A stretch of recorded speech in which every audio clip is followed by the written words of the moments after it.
Bismillah, Assalamualaikum warahmatullahi wabarakatuh. Alhamdulillahirabbil alamin, assalatu wassalamu ala Rasulillah ma ba'd. Alhamdulillah puji dan syukur kita panjatkan kepada Allah Subhanahu wa taala.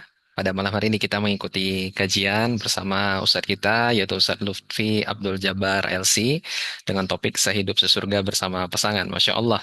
Dan tidak lupa pula salat beriring salam kepada Nabi kita Muhammad sallallahu alaihi wasallam. Allahumma shalli ala Muhammad wa ala ali Muhammad. Pertama kami ucapkan syukron jazakallah khairan Ustadz atas waktu yang diluangkan untuk kajian kita pada malam hari ini Ustadz. Dan tentu saja kita berharap kepada Allah semoga apa yang nanti Ustadz sampaikan memberikan manfaat dan menjadi bekal ilmu bagi sohib nikah syar'i semua dalam mengikuti persiapan ataupun mungkin sudah berumah tangga di antaranya gitu ya. Dan tentu saja sebelum kita memulai kajian Ustadz, kita mohon waktu beberapa menit untuk memperkenalkan Ustadz. Jadi nikahsyar'i.com ini apa sih gitu. Mungkin sebagian di antara teman-teman yang baru pertama kali mengikuti kegiatan kajian bisa mengenal sedikit nih kegiatan nikah syar'i ini ya. Jadi nikahsyar'i.com itu adalah sebuah platform yang mana kita merupakan lembaga pendidikan dan pelatihan yang khusus ilmunya di bidang pernikahan itu sejak tahun 2016. Alhamdulillah kita menyediakan narasumber beberapa ustadz yang mengkaji Al-Quran dan Sunnah tentu saja dan sebagian di antaranya ada yang juga bertugas sebagai penghulu di KUA resmi. Sehingga kurikulum belajar yang kita berikan itu terarah dan tepat sasaran dan tentu saja sesuai dengan tuntunan Al-Quran dan Sunnah insya Allah. Dan untuk melengkapi keilmuan lainnya, kita juga menyediakan narasumber yang kompeten, baik trainer, dokter, konsultan, dan yang akan memberikan ilmu bermanfaat lainnya, insya Allah. Dan sejak 2016 kita sudah melakukan beberapa kegiatan, di antaranya ada diklat pranikah secara offline, jadi memang onsite gitu ya. Lalu ada diklat manajemen rumah tangga juga, dan ada beberapa kelas online yang juga kita adakan. Lalu ada beberapa program e-learning yang sekarang lagi kita launching yaitu Diklat Pernikah secara online. Dan alhamdulillahnya kita juga punya beberapa kelas tambahan ya yang akan menunjang beberapa kebutuhan sohib nikah syari semua insya Allah. Dan untuk kategori pranikah kita punya beberapa layanan ya. Ada media ta'aruf online ya, lalu ada Diklat Pranikah, ada diskusi online series juga, dan ada beberapa virtual class. Lalu untuk yang pasca nikah itu juga ada diklat manajemen rumah tangga dan pasca nikah lanjutan ini ada yang persiapan khusus ya. Apakah yang sifatnya mungkin sudah pernah berkeluarga atau mungkin ada kebutuhan menambah bisa jadi seperti itu ya. Dan masya Allahnya pada kajian kita hari ini kita juga akan bagikan giveaway Ustaz ya. Insya Allah nanti mohon bantuan dari Ustaz untuk memilih siapa yang pertanyaan terbaik gitu ya. Nanti akan mendapatkan hadiah dari kegiatan kajian kita insya Allah. Dan sebelum Ustaz menyampaikan materinya, Sohib Nikah Syari semua, kita akan sedikit memperkenalkan narasumber kita pada malam hari ini, yaitu Ustadz Lutfi Abdul Jabar LC, nama lengkap beliau ya, dan beliau merupakan kelahiran Jakarta 21 Februari 1982. Berarti masih semangat nih Ustadz, masih muda nih Ustadz, Masya Allah. Makanya Ustadz Hmm, setiap setiap ceramah kita kadang ya perhatikan di Allah. YouTube semangat banget gitu ya. Memang betul-betul menular semangatnya ini yang membuat kita itu betul-betul semangat menuntut ilmu, Masya Allah. Dan bisa kita lihat juga pendidikan agama beliau ya, Masya Allah, Sohib Nikah Syar'i semua. Ini menjadi dasar yang membuat sangat selayaknya kita menuntut ilmu kepada ustadz-ustadz yang memang memiliki bekal ilmu agama yang sesuai dengan akidah sahihah Al-Quran dan Sunnah, Masya Allah. Dan kegiatan Ustadz juga diantaranya sebagai pembina Yayasan As-Sahabat, ya, lalu juga pembina penuntut ilmu Bogor, dan juga ada PIB Travel nih, bagi yang ingin mengikuti kegiatan travel umroh dan haji juga nanti bisa bersama Ustadz. Dan ada sosial medianya juga, YouTube dan juga Instagram. Jadi bisa lebih mengenal lagi nih apa-apa saja kegiatan Ustadz. Nah, mungkin itu sedikit pembukaan kita untuk memperkenalkan nikah syar'i dan juga memperkenalkan Ustadz. Dan selanjutnya waktu dan tempat kami persilahkan kepada Ustadz dan insya Allah nanti Ustadz kita mohon kesediaan waktunya untuk sesi tanya jawab nanti juga ya Ustadz ya. Baik Ustadz, waktu dan tempat kami persilahkan kepada Ustadz Tafadhol Mashkuro.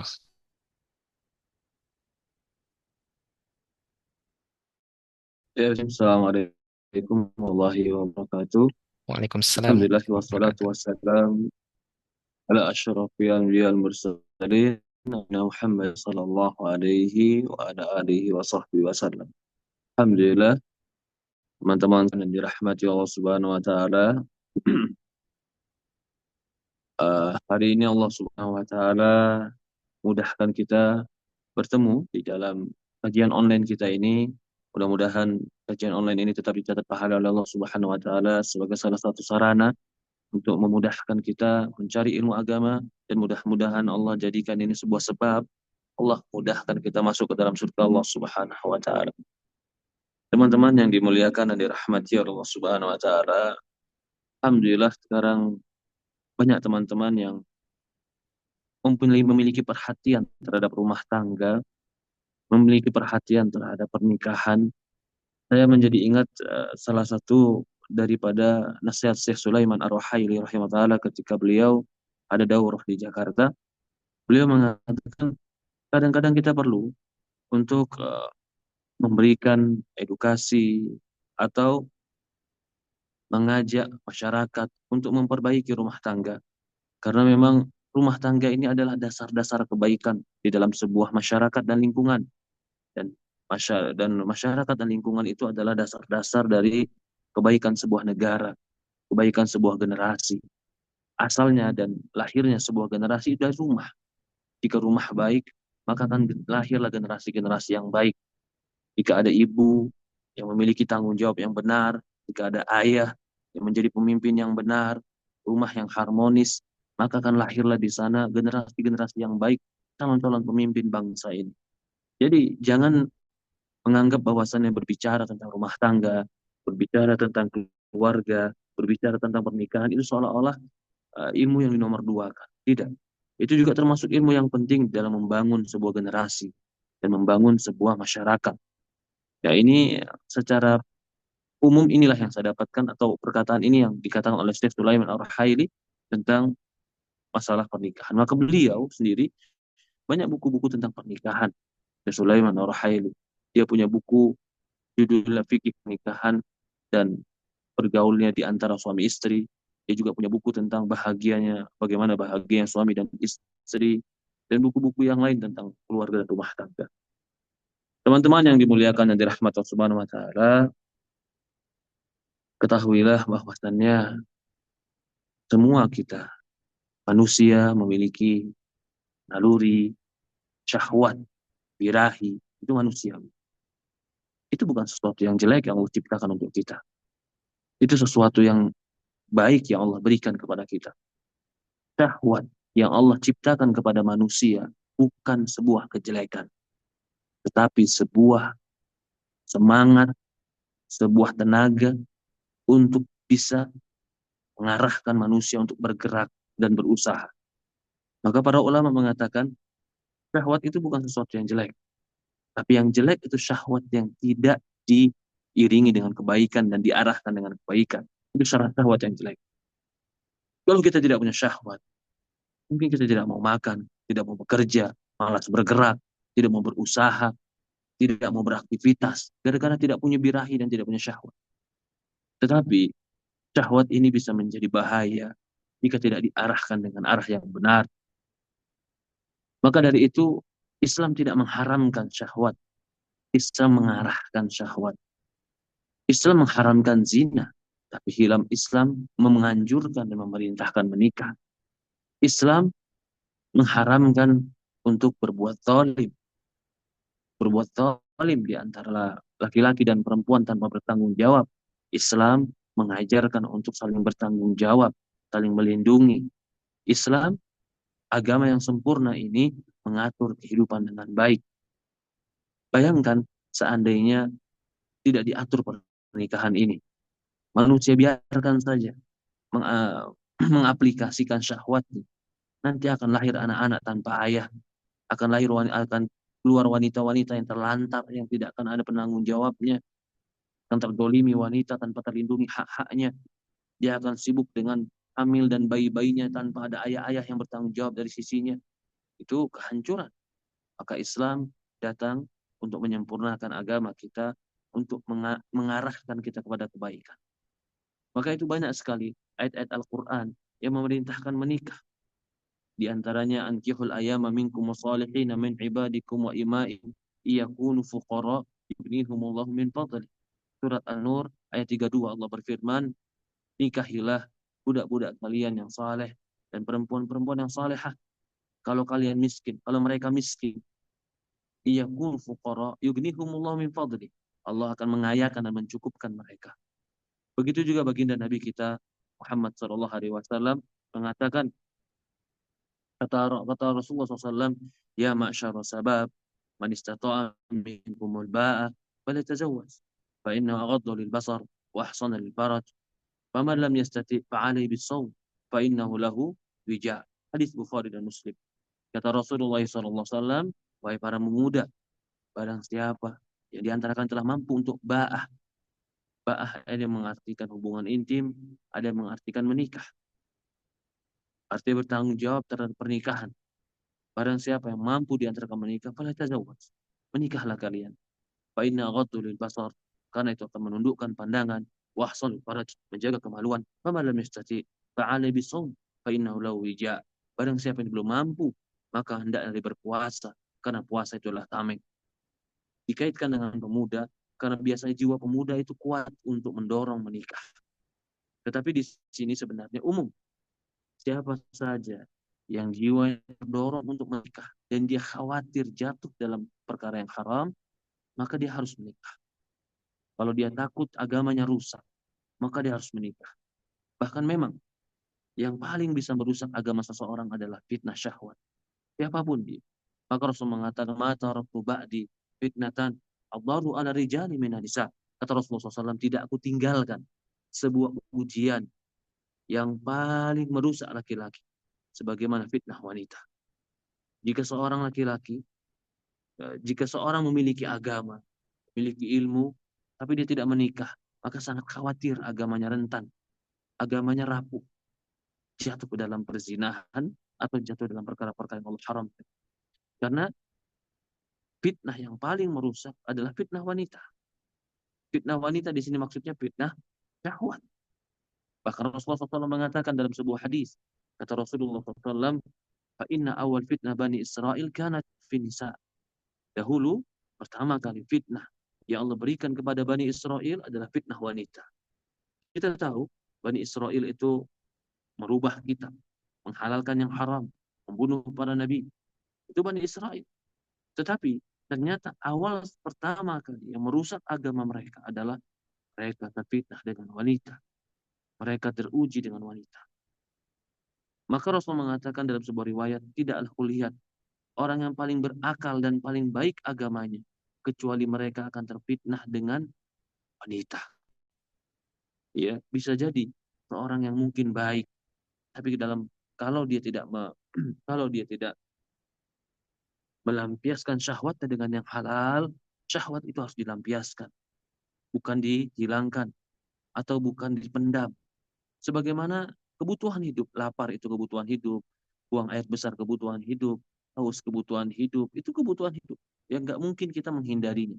Begitupun sebenarnya pernikahan. Jika kita menghindari pernikahan dan tidak mengaplikasikan pernikahan kita, maka kemungkinan akan ada sesuatu yang tidak baik dalam jiwa kita, dalam hati kita, dalam fisik kita, dan itu mungkin terjadi. Maka di antara perkara yang paling Allah Subhanahu wa taala inginkan dan Allah Subhanahu wa taala anjurkan adalah pernikahan. Rasulullah SAW, sebuah riwayat, kata Rasulullah SAW, salasun haqqun 'ala Allah aunahum. Tiga kelompok yang wajib Allah menolong mereka. Allah mewajibkan dirinya sendiri untuk menolong mereka. Yang salah satunya an-nakih yuridu ifafaha. Orang yang menikah yang ingin menjaga kehormatan. Dari ini kita teman-teman yang dimuliakan dan dirahmati Allah Ta'ala, bagi kita yang mau menikah, maka poin yang paling penting pertama kali adalah sadari pernikahan itu adalah penjagaan diri. Kita ingin menjaga diri kita tidak terjatuh dalam kezaliman, tidak terjatuh dalam dosa. Kita jaga diri kita ingin menjaga kehormatan. Kalau ini niat kita dalam menikah, Rasulullah mengatakan dalam hadis kata Rasulullah SAW, wajib wajib adalah aunahum. Allah akan menolong mereka. Bahkan Allah wajibkan untuk menolong mereka. Salah satunya an-nakih yuridu ifafah. Ifafah. Orang yang menikah yang ingin jaga kehormatan. Ini penting.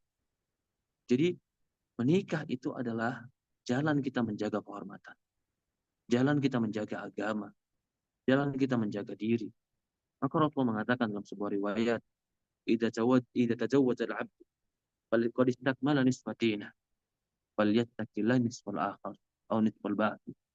Dalam hadis yang disahihkan Syekh Albani, Rasulullah mengatakan, jika seorang hamba telah menikah, maka telah sempurnalah setengah agamanya dan bertakwalah kepada Allah dengan setengah sisa agamanya. Di sini menunjukkan orang yang menikah ingin menjaga kehormatannya itu ibadah. Maka Allah akan memberikan kepada dia, Allah akan menolong dia dalam pernikahan. Hakun Allahi aunahu, Allah akan pasti menolong mereka. Yang kedua, teman-teman yang dimuliakan dan dirahmati Allah Subhanahu wa taala, ingatlah nikah ini ibadah. Nikah ini adalah perintah Allah. Nikah ini adalah perintah Rasul. Maka ketika kita menikah, kita sedang mentaati Allah dan Rasulullah SAW. Bahkan Rasul mengatakan dalam sebuah hadis, "Faman raghiba an sunnati falaysa minni." Barang siapa yang membenci sunnahku, yaitu menikah, dia bukan golonganku. Jadi perjuangkan. Ibadah ini perjuangkan. Ibadah ini harus diusahakan. Ibadah ini harus dikhusyuk dan konsentrasikan. Karena ini ibadah yang mulia. Sebagaimana pembukaan tadi kita bilang, hebatnya sebuah generasi karena ada hebatnya rumah tangga. Hebatnya rumah tangga karena ada hebatnya ayah dan ibu yang bekerja sama dalam membangun rumah tangga yang sakinah. Jadi menjaga rumah tangga, ingin menikah, itu keriduan Allah. Jadi jangan hanya menyangka saya belum mau menikah, saya belum mau, atau mengatakan saya nggak butuh menikah. Tidak. Bahkan para ulama mengatakan, para sahabat, kalau seandainya aku tahu umurku tinggal 1 hari dan aku punya kesempatan menikah, aku lebih suka menikah daripada aku hidup sendiri dan melajak. Disebutkan oleh sebagian para ulama tentang asar-asar seperti ini. Karena mereka betul tahu bahwasannya besarnya pahala orang yang menikah. Itu yang pertama, menikah. Saya ulang lagi, menikah itu ibadah. Maka tekadkan ibadah dalam hati. Yang kedua, kalau ingin menikah, tekadkan dalam hati ingin menjaga diri kehormatan. Agar Allah mudahkan kita. Yang ketiga, kalau kita mau menikah, jujur kepada Allah. Kita betul-betul ingin menjadi orang yang lebih baik. Jangan menikah karena ingin bermain-main.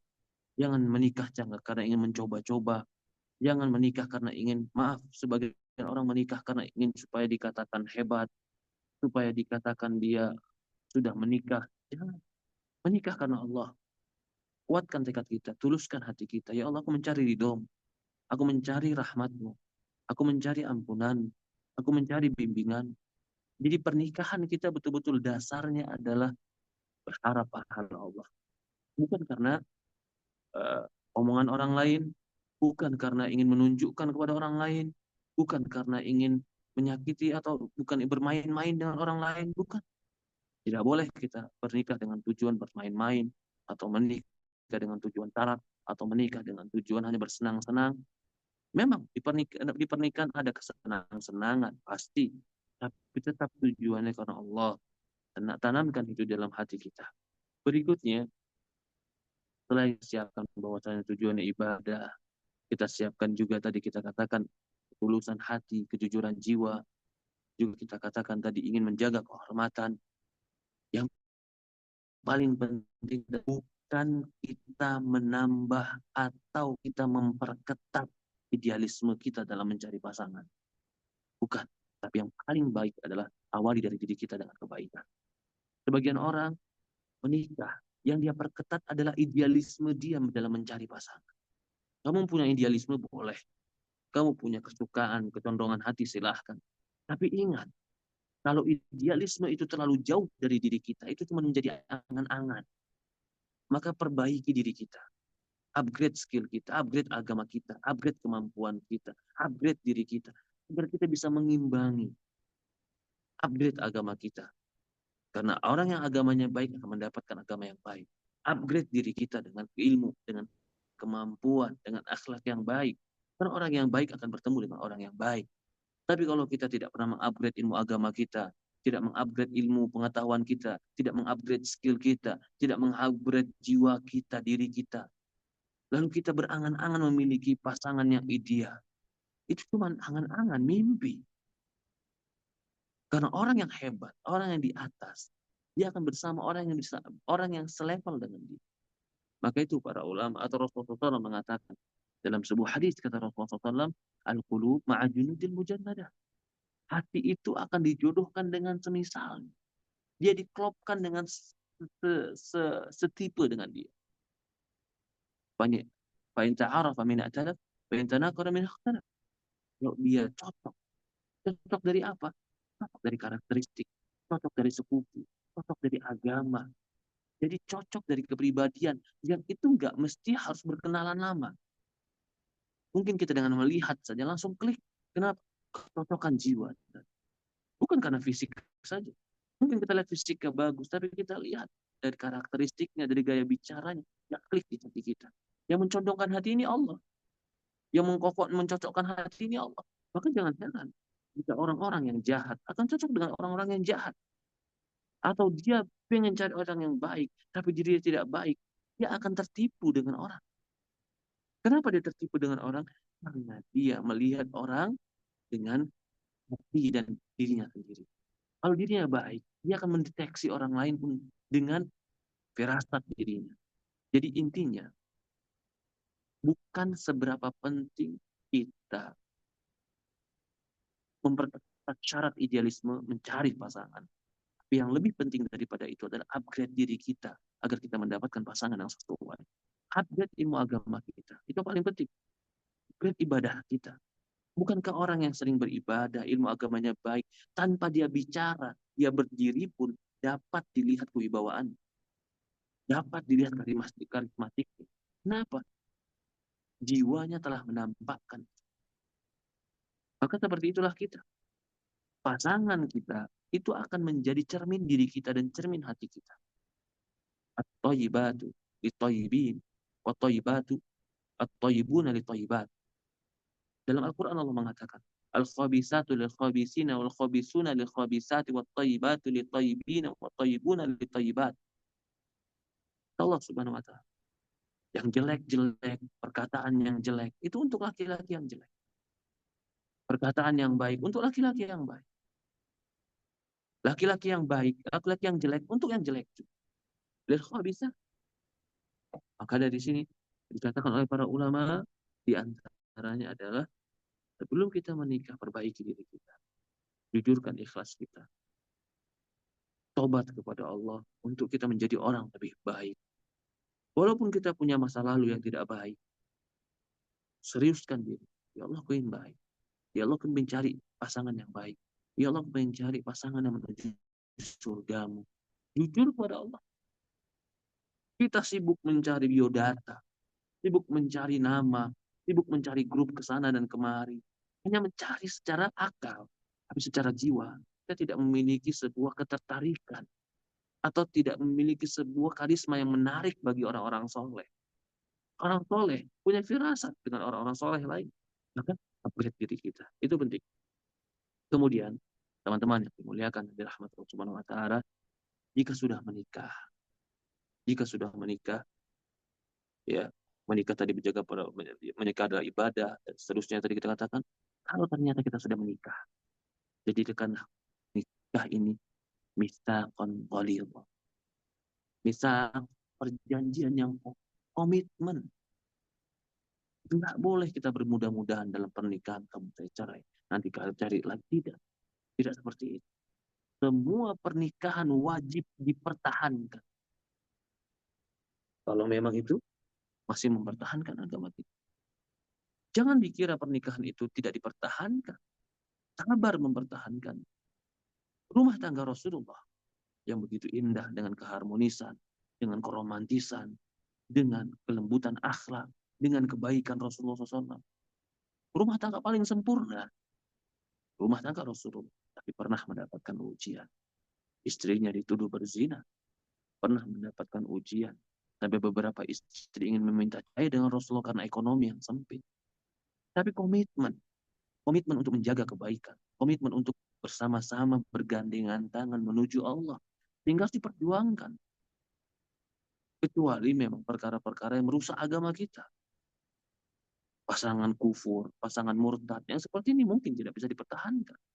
Tapi masalah-masalah dunia, masalah-masalah pandangan dunia, masalah-masalah ego, masalah-masalah akhlak yang harus dicocokkan, itu masalah yang biasa.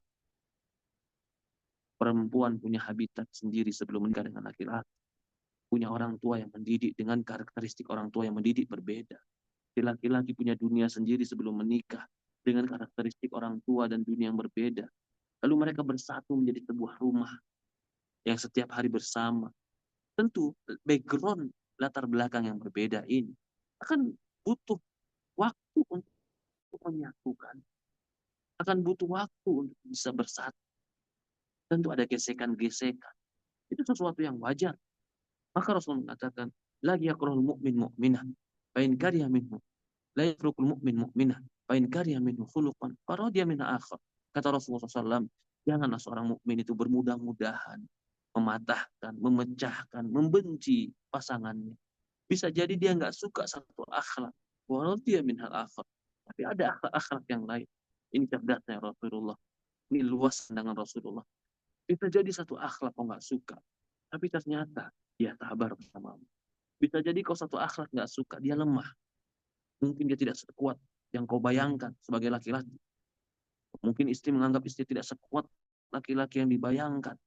Tapi ternyata suaminya orang yang sabar. Suaminya orang yang lembut. Suaminya orang yang pengalah. Mungkin dalam satu sisi suaminya punya kelemahan. Tapi dalam sisi lain, begitupun istri. Dia lihat mungkin istrinya bukan orang yang pandai untuk memasak. Tapi dia lihat ini istri mau patuh. Mau merubah diri. Mungkin baru pertama menikah dia lihat istrinya masih menjadi orang yang mudah menjawab, mudah membangkang. Tapi berlahannya waktu si istri mulai memperbaiki diri. Itu manusiawi. Gak ada orang nikah langsung pernikahannya lancar, baik, tidak ada. Tetapi yang penting, orang mukmin harus saling sabar. Dalam pernikahan harus saling sabar. Komitmen, jaga pernikahan. Maka modal yang terpenting juga di dalam pernikahan ketika sudah menikah adalah akhlak. Akhlak itu modal yang penting. Maka Rasulullah SAW mengatakan dalam sebuah riwayat, khiyarukum li ahlikum wa ana khairukum li ahli. Kata Rasulullah SAW, orang yang terbaik di antara kalian adalah yang terbaik dengan istrinya dan keluarganya. Aku orang terbaik dengan keluarga. Rasulullah mengucapkan itu karena bangga. Bangga menjadi laki-laki yang terbaik. Jangan seorang laki-laki kasar dengan istrinya. Jangan istri angkuh pada suaminya.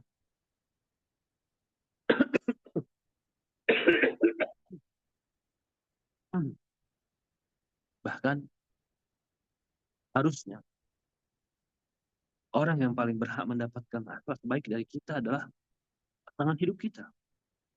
Karena dia yang mendedikasikan dirinya untuk kita. Mengorbankan tenaganya untuk kita. Suami mengorbankan dirinya, mengorbankan capeknya, mengorbankan tenaganya, bahkan mengorbankan rasa malunya terkadang, bahkan mengorbankan terkadang semua yang dia bisa korbankan untuk dia membawa sesuatu untuk istri, untuk anaknya.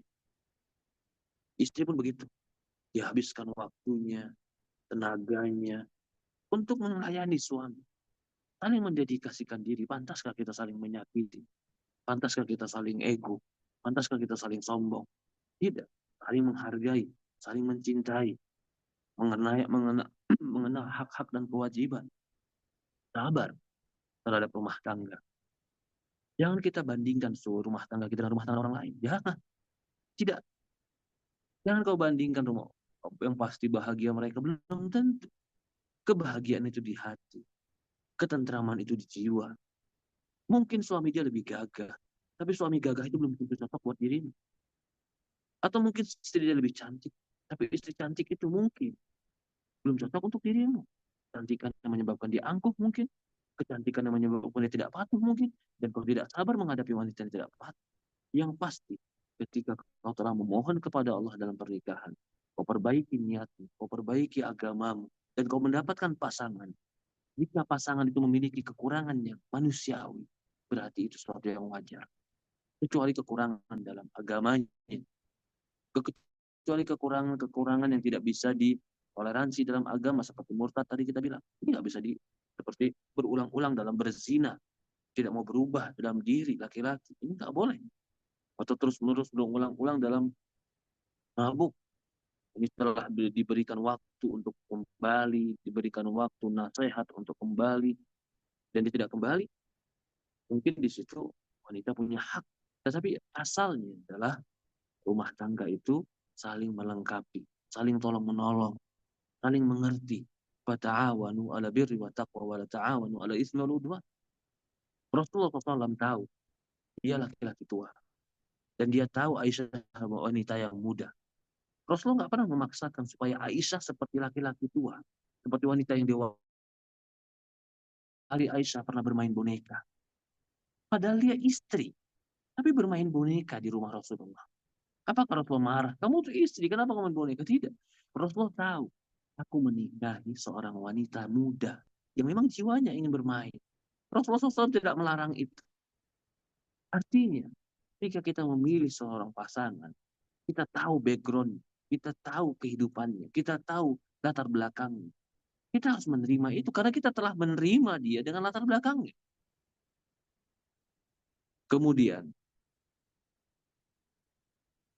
istri rumah tangga itu ada rezeki dari Allah Subhanahu wa taala. Maka Rasul mengatakan dalam sebuah hadis, "Man razaqallah imra'atan salihah faqad aana ala satr din falyattaqillaha fi syitr ba'd." Kata Rasulullah SAW, jika Allah merizkikan seorang hamba, perempuan yang salihah, maka bertakwalah kepada Allah karena perempuan itu telah menyempurnakan setengah agamanya. Maka bertakwalah kepada Allah dengan setengah yang akhir. Kalau ada orang yang menikah, lalu dia menganggap bahwasannya pernikahan selalu indah. Pernikahan itu indah. Pernikahan itu manis. Pernikahan itu curahan kasih sayang. Pernikahan itu curahan hasrat. Pernikahan itu saling mencintai dan merindukan. Tapi mungkin suatu hari ada pertikaian. Mungkin ada percekcokan. Mungkin ada beda pandang. Saling mengerti. Saling menahan diri. Saling menjaga lisan. Rumah Rasulullah pernah ada pertikaian rumah Rasulullah SAW. Tapi sabar, baik yang akhlak, saling mengerti hak dan kewajiban itu penting. Ya, di zaman sekarang banyak salah satu yang hampir hilang adalah sebagai laki-laki. Laki-laki dalam rumah tangga seolah-olah nggak perlu dihargai. Ini maaf, bahkan terkadang orang-orang yang membuat konten-konten rumah tangga mempengaruhi pikiran wanita.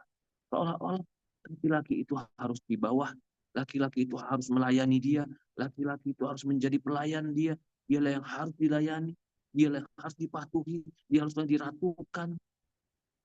Betul perempuan harus dihargai, tapi nggak seperti itu. Bukankah Aisyah radhiyallahu anha, dia nggak bisa puasa kecuali bulan Sya'ban, gara-gara melayani Rasulullah SAW. Bukankah Fatimah pernah datang ke Rasulullah dan mengatakan, ya Rasulullah, Fatimah anak Rasulullah paling dicintai, mengatakan letih dengan rumah tangganya, dan dia minta pembantu. Dan Rasulullah punya pembantu, dan bisa memberikan dia pelayan. Tapi Rasulullah nggak membelikan. Bahkan Rasulullah SAW cuma mengajarkan dia doa. Apakah salah Ali bin Abu Thalib ketika itu memerintahkan Fatimah untuk menjaga tunggangannya, untuk menjaga anaknya, untuk menjaga rumahnya? Apakah Ali ketika itu salah? Kalau seandainya Ali salah, Rasulullah sudah menegur Ali bin Abu Thalib. Karena Fatimah telah melapor ke Rasulullah dengan letihnya rumah tangga dia. Tapi Rasulullah nggak menegur Ali. Rasulullah menganjurkan kepada Fatimah. Karena memang itu rumah tangga. Ini bisa jadi zaman sekarang laki-laki kurang dihargai karena sebagian perempuan merasa dirinya lebih hebat karena dia juga punya uang. Atau merasa laki-laki sebagiannya tidak memiliki ekonomi yang baik sehingga dia tidak terhargai. Di dalam Islam, ini poin penting teman-teman yang dimuliakan rahmat Allah Subhanahu wa taala. Allah mengatakan, "Ar-rijalu qawwamuna 'alan nisa." Laki-laki itu pemimpin bagi wanita. Kenapa? Bima faddalallahu ba'dhum 'ala ba'd wa bima anfaqu min amwalihim. Karena laki-laki diberikan keutamaan lebih karena dia menginfakkan harta. Kalau kau laki-laki bisa menginfakkan hartamu dan menenteramkan istrimu dengan hartamu dan kau biarkan dia di rumah, tapi kau berikan dia mukafaah, kau berikan dia kecukupan, kau berikan dia hidup, kau akan dihargai. Tapi ketika kau tidak memberikan nafkah kepada istri, atau istrimu dapat memberikan nafkah lebih dari dirimu, rijal, kepemimpinanmu akan terganggu. Karena ayat ini mengatakan kepemimpinan laki-laki itu karena dia yang menginfakkan. Jadi saya kurang setuju kalau ada laki-laki, maaf, yang membebaskan wanita-wanitanya bekerja. Wanita itu dihargai, wanita itu dihormati, wanita itu dilayani dengan apa? Dia di rumah. Dia di rumah, dia menunggu suami, dia diberikan nafkah, diberikan rumah, diberikan pakaian, diberikan kesehatan, diberikan kecukupan, diam di rumah. Itu laki-laki yang benar. Walaupun kita tidak mengharamkan perempuan untuk bekerja, kita tidak mengharamkan laki-laki memberikan izin perempuan bekerja selama pekerjaannya halal. Cuman kita bilang, kita terdeteksi sekarang. Salah satu sebab adalah kenapa perempuan banyak minta cerai, berani melawan laki-laki. Dan dia merasa dia mampu hidup sendiri tanpa laki-laki. Ternyata laki-lakinya tidak mampu mengayomi wanita, tidak mampu mengayomi wanita. Ya, jadi ini diantara perkara-perkara yang penting dalam rumah tangga. Sabar, menghargai, wanita menghargai. Cantik apapun wanita jika tidak menghargai suami, keberat rumah tangga itu dipertahankan. Segagah apapun laki-laki kalau tidak bertanggung jawab dan tidak punya harga diri, berat dia untuk dihormati dan dihargai. Ya, lalu apa ya faktor-faktor yang terbanyak yang menyebabkan perceraian di rumah tangga? Betul, faktor yang terbanyak adalah tidak adanya ilmu. Sehingga laki-laki tidak bertanggung jawab, laki-laki bermaksiat, laki-laki berbuat dosa, menzolimi. Tidak adanya ilmu. Mungkin dia secara intelektual punya, tapi secara ilmu agama dia nggak ngerti bahwasannya wanita itu dihargai. Wanita pun begitu, nggak mengerti bahwasannya laki-lakimu itu pintu surgamu. Laki-lakimu itu ridhonya dia menyebabkan kau dimasukkan surga. Laki-laki itu suamimu itu surgamu dan nerakamu. Karena dia nggak tahu itu, dia bangkang suami. Dia rampas kepemimpinan suami. Begitupun laki-laki. Karena dia nggak tahu menginfakkan kepada istrinya, membahagiakan istrinya, apapun yang dimakan oleh istri menjadi sedekah dan pahala bagi dia. Dia malas bekerja, dia bakhil sama istrinya, dia habiskan uang buat sendiri, dia tidak berikan pada istri. Karena kebodohan. Kebodohan tidak mengerti dalam agama ini. Apapun yang kau infakkan buat anak dan istrimu, lalu anak dan istrimu melakukan kebaikan, tahu suami dapat pahala dari bagian itu. Faktor pertama kebodohan. Bodoh bersikap, bodoh berkata. Cara berpikir yang salah dalam kehidupan. Cara berpikir yang salah ini kan karena informasi yang salah masuk ke dalam jiwa. Informasi yang salah ini melahirkan sikap yang salah. Informasi yang masuk itu kan ilmu. Kalau kau nggak masukkan ilmu, maka kau salah bersikap. Kalau kau masukkan ilmu ke dalam dirimu, kejahilan itu adalah penyakit. Maka Rasul mengatakan, kejahilan itu adalah penyakit. Dan obatnya adalah bertanya, kata Rasulullah SAW. Dan sekarang banyak orang jahil, orang bodoh, nggak mengerti. Dia istri, tapi dia nggak mengerti bagaimana etika dan adab bergaul dengan yang bukan mahram. Sehingga terjadilah percekcokan rumah tangga. Dia suami, tapi dia nggak mengerti bagaimana dia menjadi contoh, jadi imam. Dia nggak mengerti. Ini tidak boleh. Ilmu faktor yang menjadi uh, pemicu pertikaian adalah kebodohan. Istri nggak mengerti hak suami, suami nggak mengerti hak istri. Mungkin secara fisik dia wanita dewasa, mungkin secara ijazah sertifikasi dia seorang wanita sarjana, tapi secara jiwa dia belum memiliki ilmu bahwasannya dia wanita yang akan melayani, wanita yang akan memberikan servis kepada suami. Mungkin dia secara fisik laki-laki besar, kokoh, tenaganya, ototnya besar, secara fisikis. Tapi secara jiwa, ternyata dia lemah, dia cengeng, dia bukan seorang penanggung jawab, dia bukan seorang pelindung, dia bukan seorang yang bertanggung jawab, bahkan dia lari dia tanggung jawab. Itu bukan laki-laki yang hebat. Sebesar apapun ototmu, tapi kau tidak bisa bertanggung jawab terhadap anak dan istrimu, kau lemah. Lemah karena Kekuatan jiwa itu adalah kekuatan seorang laki-laki yang bertanggung jawab, yang melindungi, yang mengayomi. Ini faktor pertama, kejahilan. Faktor kedua adalah dosa. Faktor dosa, kemaksiatan, kebohongan, kedustaan, meninggalkan ibadah, maksiat kepada Allah. Ini sebab hancur rumah tangga. Karena Rasulullah SAW mengatakan dalam sebuah hadis, kata Rasulullah SAW, tidaklah dua orang saling mencintai. Fafarraqa bainahuma. Kemudian keduanya berpisah dan bercerai. Illa bisababi dzanbin ahadihima ukilahu. Itu disebabkan dosa.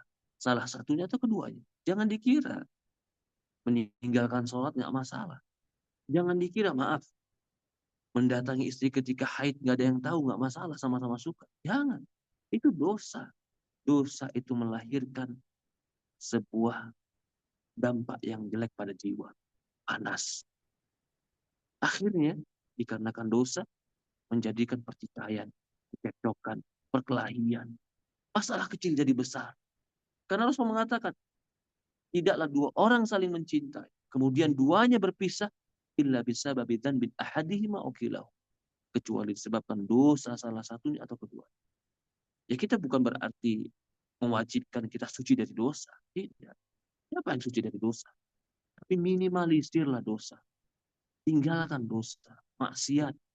Banyak ibadah. Jangan melakukan perbuatan-perbuatan pengkhianatan. Pengkhianatan kepada Allah, pengkhianatan kepada Rasul, pengkhianatan kepada diri sendiri. Jangan. Kalau melakukan dosa, langsung cepat bertobat kepada Allah.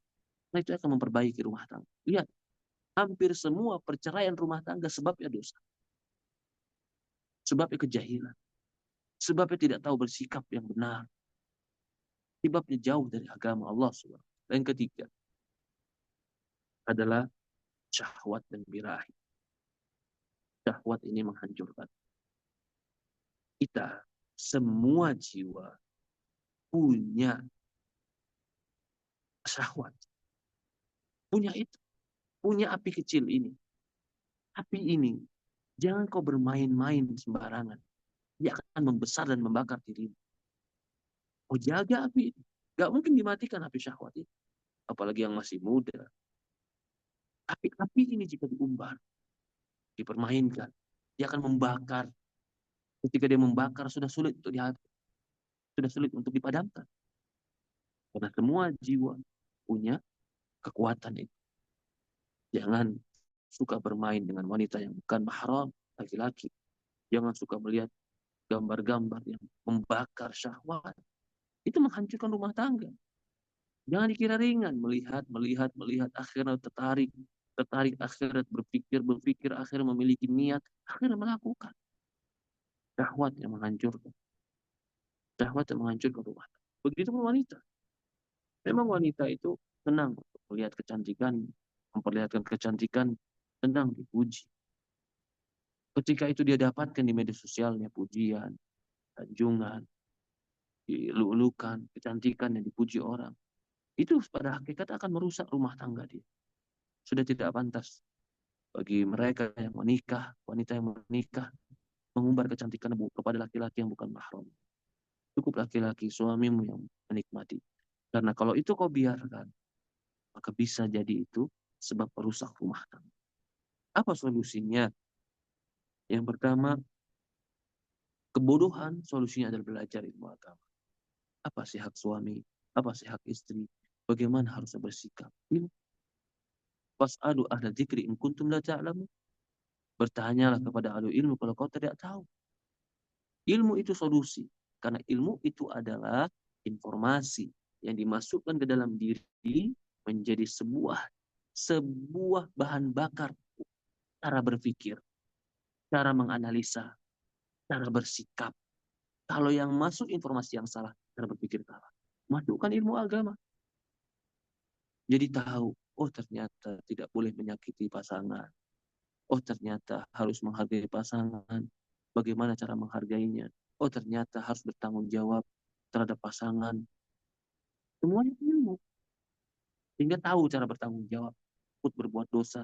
Takut untuk menzalimi pasangan. Dasarnya ilmu. Ilmu mengantarkan takut berbuat salah. Maka ilmu yang benar adalah ilmu yang bimbing untuk berbuat yang benar. Innama yakhsyallaha min ibadil ulama. Sesungguhnya orang-orang yang takut kepada Allah untuk berbuat salah, mereka lah para ulama, mereka lah orang-orang berilmu. Belajar terus ilmu agama. Baik suami, baik istri, belajar ilmu agama. Kita bisa jadi udah merasa benar dengan pasangan kita. Merasa kekeh kita ini benar. Karena kebodohan kita. Ketika kita tanya kepada ahlul ilmi, orang-orang punya ilmu agama, kamu salah. Kamu nggak benar. Apa faktor? Kebodohan. Maka kebodohan itu solusinya belajar ilmu agama. Yang kedua, dosa. Dosa itu solusinya adalah tunduk dan patuh kepada Allah. Allah yang menyatukan hati. Bukan kita yang menyatukan hati kita dengan pasangan kita. Lau anfaqta ma fil ardi ma allafta baina qulubihim. Kata Allah Subhanahu wa taala, kalau seandainya kau infakkan seluruh uangmu di muka bumi, kau tidak akan bisa menyatukan hati manusia. Walakin Allah allafa bainahum. Allah yang menyatukan hati manusia. Termasuk hati pasangan kita. Yang menyatukan itu Allah, bukan kita. Bukan kecantikan kita. Bukan uang kita. Bukan pula segala sesuatu yang pada kita. Bukan. Itu cuma sebab-sebab pendorong. Tapi yang menyatukan hati yang terbesar adalah Allah. Maka lihatlah ayat Quran ketika berbicara tentang pernikahan. Kata Allah, wa ja'ala bainakum mawaddata wa rahmah. Allah jadikan di antara kalian cinta dan kasih sayang. Jadi cinta dan kasih sayang bukan kita yang menjadikan. Bukan kita yang menumbuhkan. Wa ja'ala bainakum. Allah yang menjadikan di antara kalian. Kita cuma menempuh sebab-sebabnya. Berakhlak baik. Memuliakan pasangan. Itu sebab-sebab datangnya mawaddah. Tapi yang menumbuhkan Allah. Kalau begitu, solusinya adalah suami dan istri sama-sama mendekat kepada Allah agar Allah tumbuhkan rasa cinta dalam hati. Berdoa kepada Allah, ya Allah, Rabbi habli minas salih. Rabbana hablana min azwajina wa dzurriyyatina qurrata a'yun waj'alna muttaqina imama. Allahumma as'aluka hubba ya hubba man yuhibbu hubba amal yuqarribuni ila hubbik. Ya Allah, kami memohon cintamu. Cinta orang-orang mencintai, cinta amalan yang mendekatkan diri kepada. Memohon kepada Allah agar kita ditumbuhkan rasa cinta dengan pasangan kita. Kecintaan yang besar akan banyak memberikan uzur, dispensasi dalam kesalahan yang kecil. Itu yang kedua, yaitu apa solusinya? Yang pertama tadi solusinya adalah berilmu, belajar ilmu agama. Solusi yang kedua, perbaiki hubungan dengan Allah. Dekatkan diri dengan Allah. Bisa jadi ini selama ini karena kesalahan kita, karena dosa-dosa kita, karena kemaksiatan kita. Allah hancurkan hidup kita. Allah biarkan kita, Allah nggak tolong kita. Kembali kepada Allah. Yang ketiga, solusinya adalah agar tadi syahwat, pikiran suci, banyak ibadah. Karena ibadah itu mensucikan hati. Syahwat, birahi, itu kotoran-kotoran hati. Cara menterapinya adalah sholat, puasa, baca Quran, beribadah.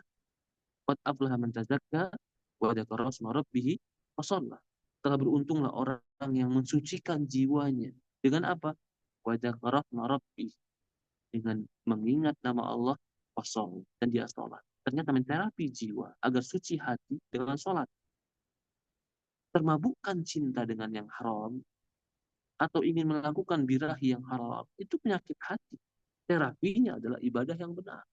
Agar hati kita itu menginginkan sesuatu yang benar, tidak menginginkan yang salah. Harus mengkaitkan man istata'a minkumul ba'at falyatazawwaj fa innahu aghaddu lil basar wa ahsanu lil faraj wa man lam yastati' fa alayhi bis-shawm fa innahu lahu wija'. Kata Rasulullah, barang siapa yang kalian mampu menikah, menikahlah. Yang tidak mampu menikah, apa terapi yang Rasulullah? Fa alayhi bis-shawm.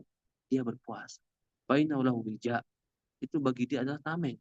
Nah, bagi mereka yang sudah menikah tapi masih ada hasrat untuk berzina, naudzubillah, atau hasrat untuk mencintai yang lain, yang bukan yang halal, puasa, sholat, ya, terapi dirinya dengan bertobat kepada Allah, baca Quran, sibukkan untuk memikirkan yang positif dalam hidup, target-target positif dalam hidup, jangan disibukkan dengan sesuatu yang melalaikan kepada Allah Subhanahu Wa Taala. Teman-teman yang dimuliakan dirahmati Allah Subhanahu Wa Taala, ibadah pernikahan ini adalah ibadah yang panjang. Malamnya kita bisa beribadah, siangnya kita bisa beribadah, saling membantunya beribadah, saling memenuhi kebutuhan ibadah. saling menjaga ibadah. Bahkan apapun yang kita berikan dalam rumah tangga menjadi ibadah. Makan yang kita berikan kepada istri kita ibadah. Istri melayani suami menjadi ibadah. Bahkan istri akan dikatakan masuklah surga dari mana yang kau suka. Maka peribadatan ini, ibadah yang panjang ini, jalan kita menuju surga. Jadikan pasangan kita yang mengantarkan kita menuju surga Allah Subhanahu wa taala.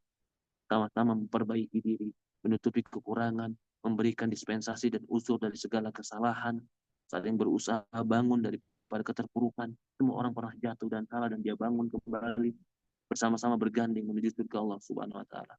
Teman-teman yang dimuliakan oleh rahmat Allah Subhanahu wa taala, rumah tangga yang dibangun di atas ilmu, di atas ibadah, di atas ketakwaan kepada Allah, memiliki visi yang sama, memiliki tujuan yang sama, mencari ridha Allah, maka rumah tangga yang seperti ini, rumah tangga yang surganya di dunia dan akan mendapatkan surga akhirat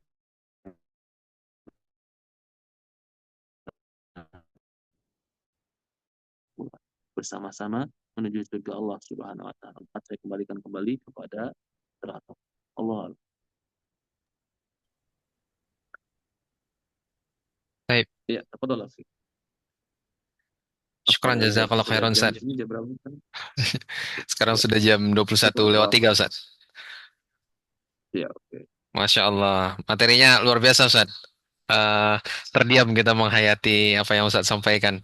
Betul-betul dalam sekali nasihatnya Ustaz. Memang kalau kita perhatikan beberapa persoalan yang sering terjadi zaman sekarang ini, di antaranya memang seperti yang Ustaz jelaskan itu, yaitu mengenai banyaknya kita kekurangan ilmu karena kebodohan dan karena dosa-dosa. Dan semoga apa yang Ustaz sampaikan tadi juga bisa memberikan pengetahuan kepada peserta yang mengikuti kajian kita malam hari ini. Masya Allah. Nah, baik Ustadz, kita masih ada waktu buat sesi tanya jawab ya Ustadz ya. Dan mudah-mudahan Sohib Nikah Syar'i yang ingin bertanya, silahkan nanti diketik di kolom chat ya. Nanti kita akan pilihkan pertanyaan yang terbaik untuk dijawab sesuai dengan prioritas yang tersedia. Dan nanti kita akan pilih pertanyaan terbaik untuk mendapatkan hadiah giveaway juga. Nah, sebelum kita masuk ke sesi tanya jawab, kita akan share selama 3 menit ada video tentang perkenalan kegiatan dari Nikah Syar'i ya. Silakan kita lihat dulu. Oke, eh, kita play. Bismillah. Nah, Diklat Pernikahan itu merupakan sebuah program e-learning pembelajaran yang sudah disusun mengikuti standar modul dan kurikulum yang disiapkan oleh eh, kepengurusan dari teman-teman kita di BP4 dan juga penghulu KUA ya.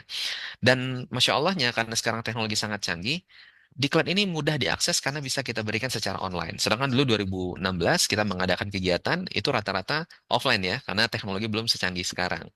Nah, untuk peserta Diklat Pernikah, materi wajib itu adalah dari modul 1 hingga modul 3 ya. Kita bisa lihat judulnya menyesuaikan kebutuhan-kebutuhan yang sudah disesuaikan dengan program dari Diklat Pernikah itu sendiri.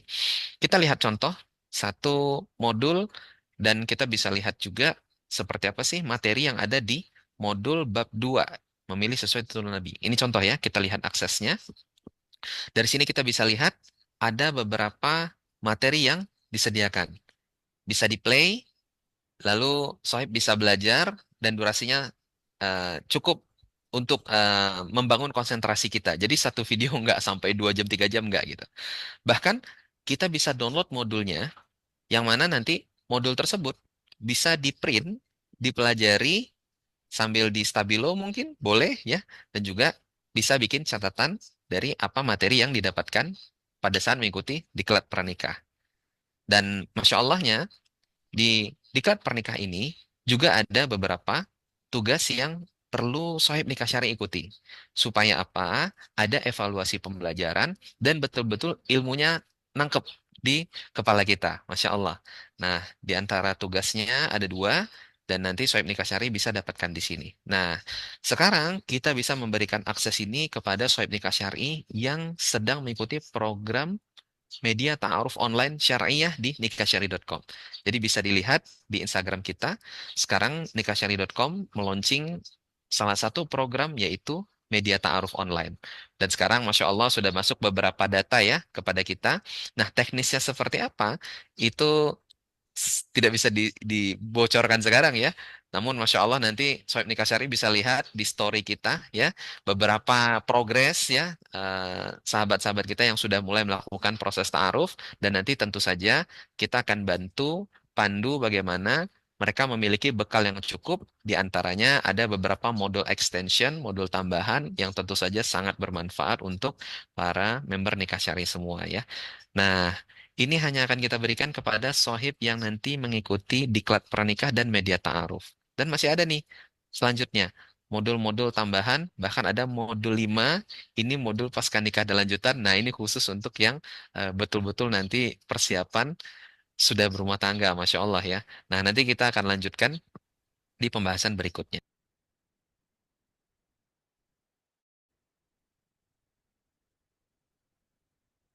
Baik, apa Ustaz yang dinunggu ya Ustaz ya? Masya Allah. Baik, memang nikah syari ini hadir sebagai solusi Ustaz, untuk membantu rekan-rekan kita dan kaum muslimin dalam mempersiapkan diri menghadapi pembekalan pernikahan maupun yang sudah nikah pun juga bisa murojaah kembali nih hak dan kewajiban yang sering terlupakan sehingga meminimalisir resiko guncangan-guncangan dalam rumah tangga ya Ustaz. Dan Masya Allah sekali kita malam ini dapat materi yang luar biasa dari Ustaz Lutfi sehingga ini melengkapi khasanah keilmuan kita terkhusus untuk mempersiapkan rumah tangga yang mengantarkan kita ke surga kelak insya Allah. Baik Ustaz, kita ada beberapa pertanyaan Ustaz. Sepertinya teman-teman peserta Zoom malam hari ini sangat bersemangat Ustaz. Jadi pertanyaan itu sebenarnya yang di kolom chat ini cukup banyak, tapi yang nanya ke admin lebih banyak lagi sebenarnya, Ustaz. Tapi karena kita takut waktunya nggak cukup, kita akan bantu jawab yang di kolom chat Zoom saja ya, Ustaz ya. Tapi kita bisa mulai, Ustaz. Kita melihat pertanyaan sangat banyak nih. Menurut Ustaz baiknya gimana? Apa Ustaz yang mau pilih di kolom chat sendiri atau kita bacakan otomatis dari yang pertama? Gimana kira-kira Ustaz enaknya? Ana kayaknya nggak bisa baca semua ini. Lebih baik antum pilih aja. Baik, Ustaz. Insya Allah kita Waduh. pilihkan ya, Ustaz. Bismillah. Baik, kita mulai dari pertanyaan pertama, Ustaz. Dari Fahmi Fajar. Assalamualaikum, Afwan izin bertanya, Ustaz. Bagaimana persiapan menikah yang tepat? Nah, ini mungkin kayaknya masih jomblo nih, Ustaz. Mau mempersiapkan pernikahan. Tafadhol, Ustaz. Iya, eh, alhamdulillah. Wassalatu wassalamu ala asyrafil anbiya'il mursalin ala nabiyina Muhammad SAW. Bagaimana persiapan nikah yang tepat? Oke, tentu pernikahan itu yang paling pertama kali harus kita siapkan adalah bertekad dalam pernikahan itu untuk ibadah kepada Allah. Untuk kita menjadi orang lebih baik. Itu harus. Karena memang pernikahan pada hakikatnya adalah mengantarkan kepada kebaikan. Siapkan tekad itu, buat bulatkan tekad itu. Kalau sudah kuat tekad untuk beribadah dan menjadi orang lebih baik, maka sekuat apapun mungkin nanti bertemu badai, kita akan bisa membelah badai tadi. Tapi kalau kita lemah, kita tidak punya tekad yang kuat dalam pernikahan, dalam ibadah pernikahan ini, maka bisa jadi kita akan mudah terombang-ambing dengan badai, terpukul dengan ombak, yang akhirnya kita karam, yang akhirnya kita karam. Tetapi itu semua butuh ilmu, ilmu agama, persiapkan ilmu agama. Itu semua butuh harta. Kita nggak menafikan harta itu dibutuhkan. Itu semua butuh fisik. Persiapkan fisikmu yang kuat, yang baik, yang menarik. Juga persiapan itu juga butuh persiapan. Tadi kita bilang apa? Ilmu sudah, finansial, ya kan? Kita juga butuh tadi apa? Fisik. Kita juga butuh kesiapan mental. Siapkah kita menjadi ayah untuk contoh? Siapkah kita menjadi suami untuk memimpin? Siapkah kita menjadi seorang laki-laki yang bertanggung jawab? Artinya kesiapan itu bukan hanya sekedar siap saja, berarti kau sudah siap meninggalkan waktu-waktu bujangmu kalau malam pergi sendiri kemana keluar, itu tinggalkan. Tinggalkan waktu-waktu nongkrongmu dengan teman-teman yang biasanya kau tiap hari berteman teman-temanmu. Ya kau mulai mulai harus mulai siap sekarang, kalau lebih harus lebih sering di rumah. bersama istri. Nah, ini kadang-kadang siap menikah Ustadz, siap, tapi tiap malam main futsalnya nggak berhenti-berhenti. Istri di rumah sendirian. Ini kan siap apanya kamu itu? Ya siap nikahnya doang, tapi kamu nggak siap dalam melayani istri namanya. Kan boleh Ustadz main futsal. Itu terkadang kita jatuh perkara boleh, sehingga lalai. Kita nggak mengatakan haram, tapi perkara yang boleh jangan melalaikan kita. Ya kan? Tidak boleh seperti itu. Atau karena hobi, Senin sampai Sabtu kerja. Begitu waktu hari Ahad dia naik motornya trail ngebut-ngebutan dengan alasan hobi. Anakmu, istrimu, keluargamu butuh perhatian. Nah, ini persiapan juga nih. Persiapan berarti kau harus siap secara fisik, secara batin, secara jiwa, secara akhlak. Itu yang paling penting sebenarnya. Ya, saya simpulkan lagi, ilmu harus tahu ilmunya. Lalu finansial, kita nggak mengatakan finansial nggak butuh, finansial butuh karena itu keharmonisan, itu pendukung keharmonisan. Yang ketiga adalah fisikmu, perbaiki fisikmu, berpenampilan yang baik. Rasulullah SAW penampilan yang baik. Rasulullah SAW itu, masya Allah. Kemudian perbaiki apa? Mental. Siapkah kau menjadi seorang wanita yang melayani, atau kau belum siap menjadi wanita yang melayani? Karena selama ini waktu bujang biasa dilayani ibu. Bangun tidur, bangun makanan udah jadi ketika bujang. Tapi ketika sudah menikah, siap nggak kamu bangun duluan di sebelum suamimu bangun, kau siapkan makanan buat suamimu, siapkah kau seperti itu? Kalau kau siap, harus siap, dan itu adalah bagian daripada kehidupan manusia.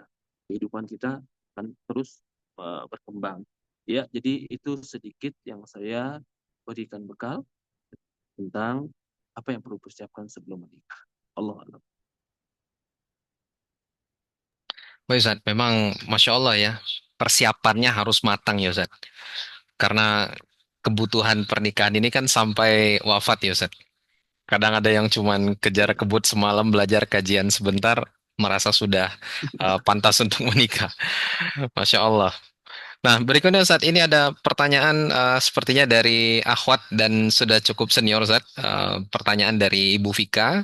Izin tanya Ustadz Lutfi, Ahsanallah ilaik. Bagaimana mencas ruhiyah agar komunikasi tetap adem ayem mesra dengan pasangan di usia pernikahan yang sudah jelang 50 tahun? Dan dalam kondisi pasangan kita sakit, fisik untuk mengurus diri pun sudah melemah, terkadang lelah hayati, fisik, dan mental. Fadol Ustaz. Ya, subhanallah. Memang terkadang ada orang yang diuji di ujung-ujung pernikahan mereka. Sudah bernikah 25 tahun, diuji di situ. Ya, maaf kalau saya mengatakan ketika dalam Al-Qur'an itu Allah sebutkan ya, wa ja'ala bainakum mawaddata wa rahmah. Allah jadikan di antara kalian cinta, mawaddah itu cinta, warahmah, kasih sayang. Ada yang menafsirkan, lihat di tafsir para ulama, rahmah di situ artinya hubungan intim. Apa hubungannya hubungan intim dengan rahmat dan cinta dan kasih sayang? Ternyata hubungan intim itu mempererat cinta dan kasih sayang. Maka rumah tangga yang jarang berhubungan intim itu sensitif untuk bertikai. Dan biasanya pernikahan di usia 50 tahun, 25 tahun pernikahan, si perempuan udah nggak punya rasa. Maaf ya, si laki-laki secara fisik sudah menurun, tapi dia butuh. Ketika kebutuhan ini tidak dipenuhi, emosi, gampang tersinggung, marah, rungsing bahasa kita, galau. Tapi galaunya orang tua. Ini salah satunya, ini salah satunya. Tapi bisa jadi karena faktor fisik mulai banyak sakit, jadi akhirnya banyak keluhan. Tapi sebenarnya menenteramkan jiwa itu salah satunya adalah hubungan ini. Hubungan ini menenteramkan jiwa. Karena dikatakan wa ja'ala bainakum mawaddah warahmah. Coba artikan apa mawaddah. Mawaddah itu kasih sayang. Warahmah, rahmah kasih sayang. Nah, apa kasih sayang dan kasih sayang? Mawaddah itu kecintaan, rasa cinta. Rahmah itu adalah simpati dan empati. Jadi mungkin ada sebuah rumah tangga yang cintanya dulu berawal-awal, tapi sekarang yang lebih besar itu adalah simpati dan empati, bukan sekedar cinta lagi. Nah, ada yang mengartikan rahmah di sini adalah hubungan intim. Karena kita menumbuhkan simpati, menumbuhkan empati, menumbuhkan rasa terhadap pasangan kita. Allah alam. Ya, itu salah satunya. Salah satunya seperti itu. Kalau si wanita bertanya, Ustaz, gimana? Karena saya sudah tua, Ustaz. Iya, perempuan 50 tahun lebih sudah tua. 55 tahun mungkin sudah tua, tapi tetap bisa melayani. Saya yakin. Karena saya pernah dapat beberapa CV wanita di atas 50 tahun ingin mencari suami. Artinya masih ada keinginan itu. Kalau seandainya kau sudah tidak ingin, maaf, banyak cara lain. Berikan kebutuhan. Berikan kebutuhan itu. Dan itu akan menenteramkan jiwa. Ketika dia tentram, jiwanya lapang, dia akan berbicaranya pun, nadanya pun enak, bahasanya pun enak, bertingkah laku denganmu pun enak. Kenapa? Kita curahkan hati. Ya Allah alam, juga diantaranya adalah banyak berdoa kepada Allah. Banyak berdoa kepada Allah, saling mencintai. Karena hati itu Allah yang menyatukan. Allah alam. Itu yang saya paham. Baik, syukron Ustaz atas jawabannya. Dan masih ada pertanyaan Ustaz? Ini pertanyaan dari Insyirah.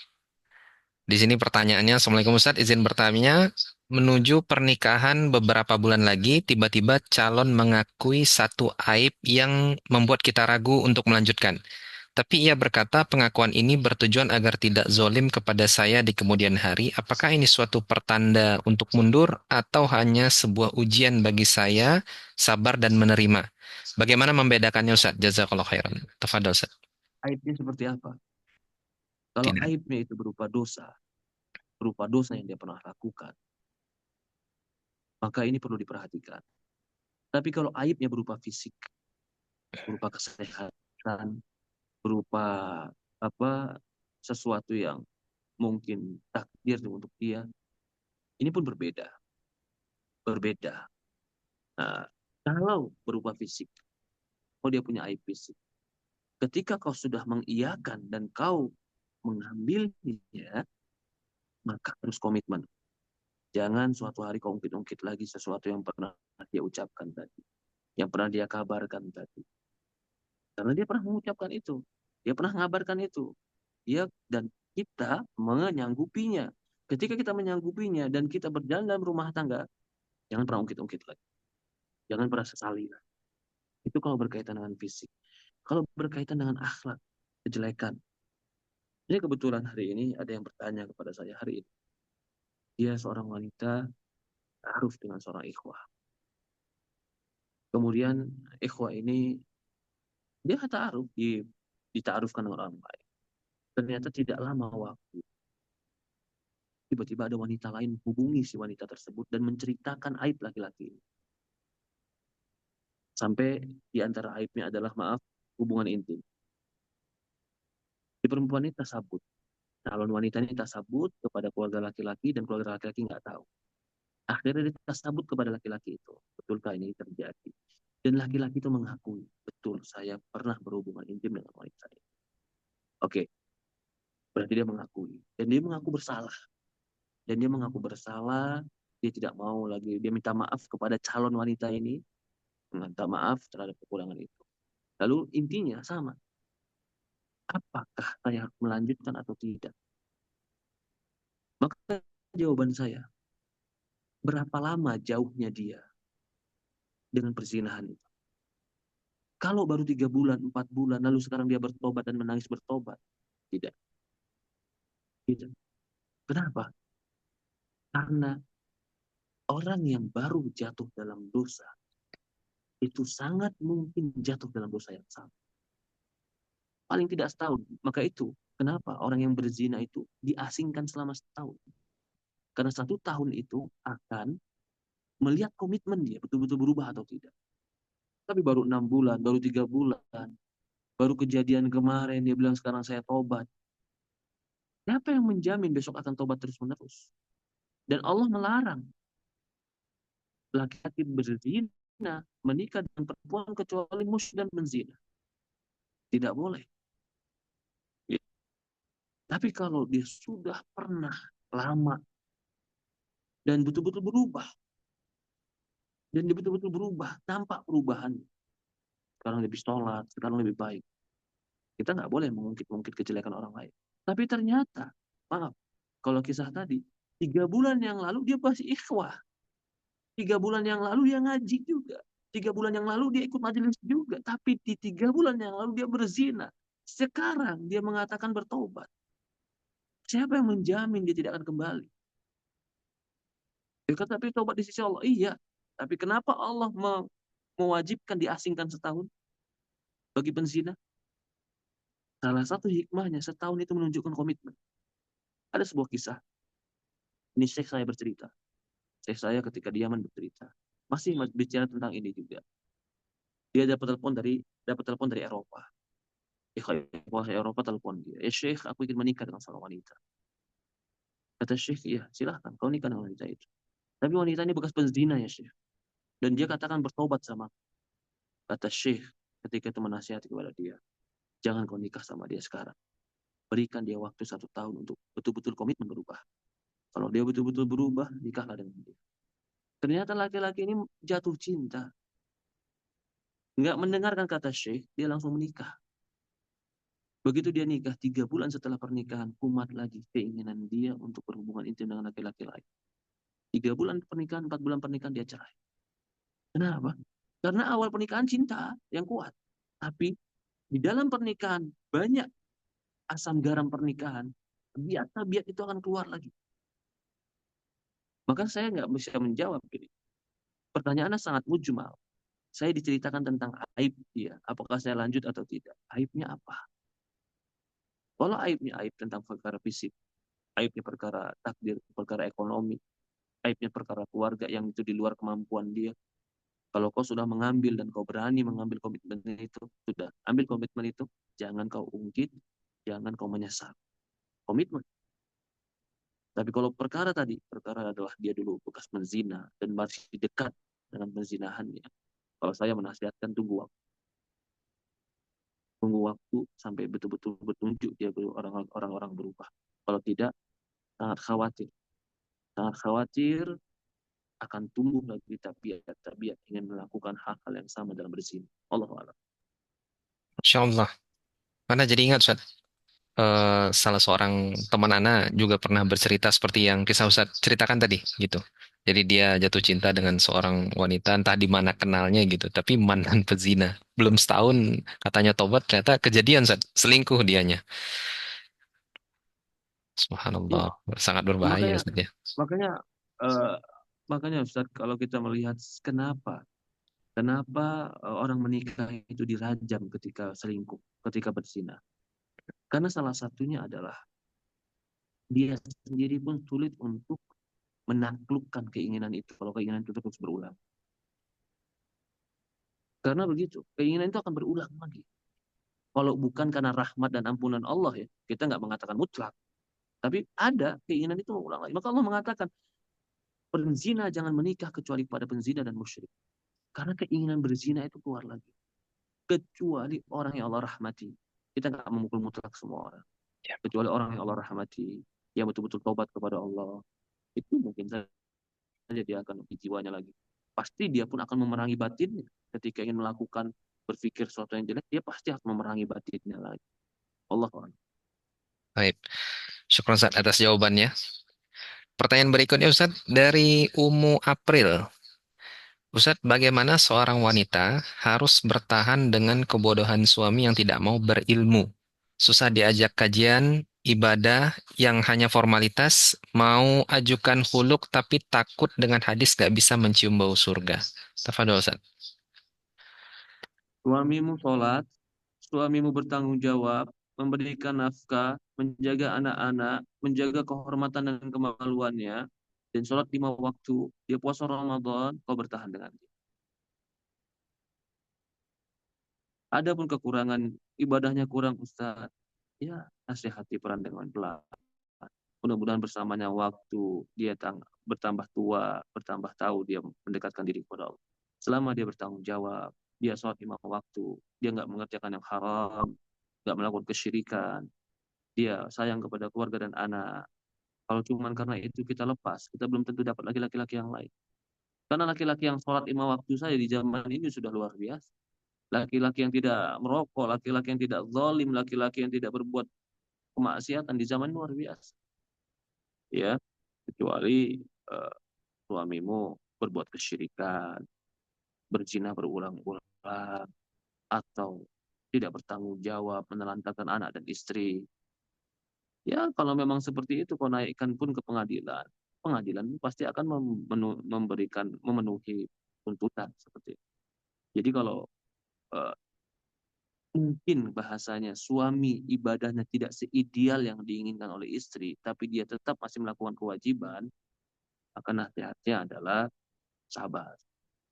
Layani dia dengan baik, hormati dia dengan baik, tunjukkan kebaikanmu. Mudah-mudahan kebaikan dan kelembutanmu bisa menarik dia menjadi orang yang mau ikut kajian. Bisa menarik dia, nih istri saya ternyata selama ikut kajian kok udah berubah ya. Lebih lembut, lebih baik, lebih servis, lebih bagus. Kagum dia dengan akhlakmu, ternyata dia mau tahu, mau ikut kajianmu, dia nyaman dengan ajakanmu, akhirnya dia ikut kajian. Dan itu lebih baik, Allah. Masya Allah. Berarti boleh Anda simpulkan sedikit Ustaz, selagi dia masih menjalani rukun iman dan rukun Islamnya dengan baik, berarti itu menjadi acuan, jangan buru-buru minta khuluk dan seterusnya Ustaz ya. Karena kan Betul, mungkin si akhwat betul. ini dia merasa standar suaminya harus yang militan ngaji gitu Ustaz, hafal hafal kitab-kitab ulama mungkin seperti itu ya Ustaz. Ya gini, akhwat. Akhwat perhatikan. Kita pernah menikah dengan laki-laki yang dulu kita belum tahu, belum kita awam di awal, ya kan? Kita menikah dengan dia. Sekarang kita sudah bersama dengan dia. Komitmen saja. Kita sudah belajar umpamanya, dia belum belajar. Sabar, tarik. Bukan malah ditinggalkan. Karena dia kan pilihan kita dulu. Apalagi dia masih mengerjakan rukun iman, rukun Islam yang baik. Tapi dia umpamanya nggak seperti sempurna seperti yang diinginkan. Ya, manusia ada kurang ada lebih. Manusia ada kurang ada lebih. Tetap saja pertahankan kalau memang itu masih menjalankan perintah-perintah Allah dan tidak melakukan kezaliman dan kesyirikan. Allah.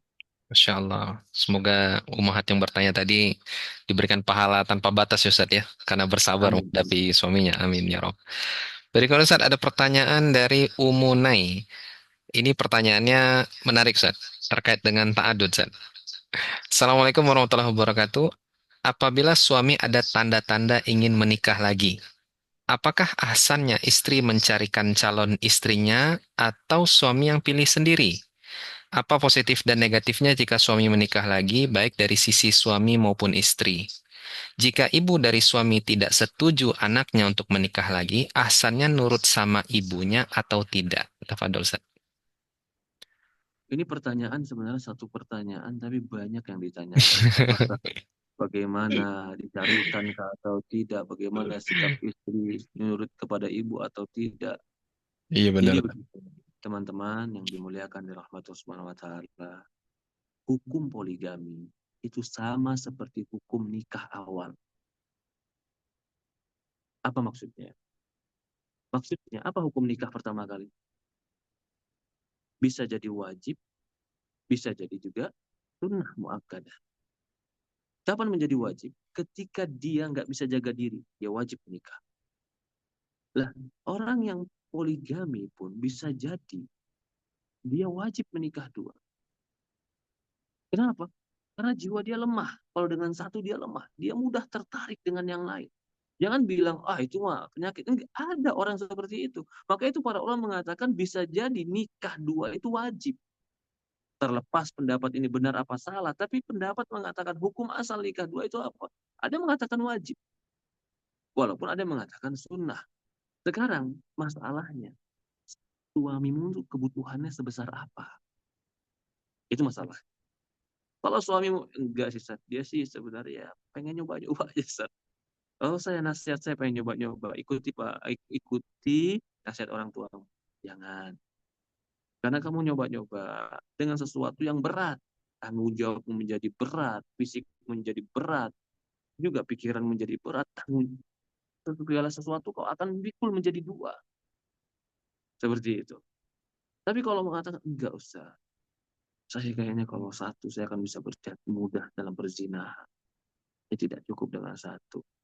Bukan karena istri saya jelek, bukan karena istri saya tidak menservis saya dengan baik, tapi jiwa saya memang mau dua. Takut itu yang haram, nikah dua.